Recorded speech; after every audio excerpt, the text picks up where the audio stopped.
أهلا بيكم معاكم دكتورة ياسمين أحمد وهتكلم النهاردة عن الصداع المرتبط بالعين. في حد ممكن يشتكي ويقول عينيا بتصدع أو عندي صداع ونازل على عيني، يا ترى ده إيه أسبابه؟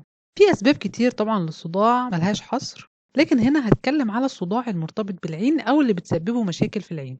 أي مرض في العين ممكن يعمل صداع زي حساسية العين أو جفاف العين أو عدوى أو التهابات أو جسم غريب في العين. لكن الحاجات دي غالبا مرتبطة بأعراض في العين أصلا، مش بنستنى الصداع علشان نكتشفها. لكن لما بيجي الصداع لوحده من غير أعراض وعايزين نعرف هل الصداع ده مرتبط بالعين أو لأ، كشفنا بطنة كشفنا أنف وأذن وبرضه مش عارفين السبب، ساعتها هنروح لدكتور الرمد هيعمل حاجة من ثلاثة.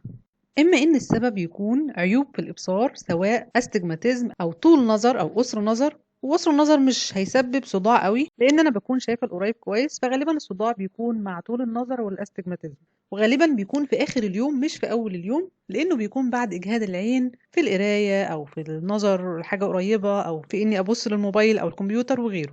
في الحالة دي الدكتور هيقيس النظر ويشوف إذا كان ده سبب للصداع ولا لأ. تاني سبب هو ارتفاع ضغط العين، فتاني حاجة هيعملها الطبيب إنه هيقيس ضغط العين، إذا كان مرتفع فده غالبا هيكون سبب الصداع.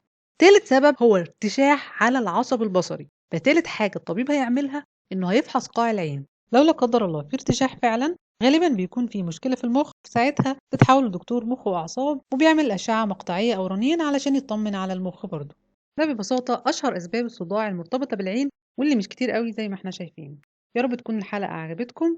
لو عايزين تشوفوا حلقات أكتر من الأوكيوليست ابحثوا عن الأوكيو ليست. ما تنسوش تعملوا لايك وشير واشتراك للقناة. لو في أي استفسار اكتبوه في كومنت. شكرا ليكم، سلام عليكم.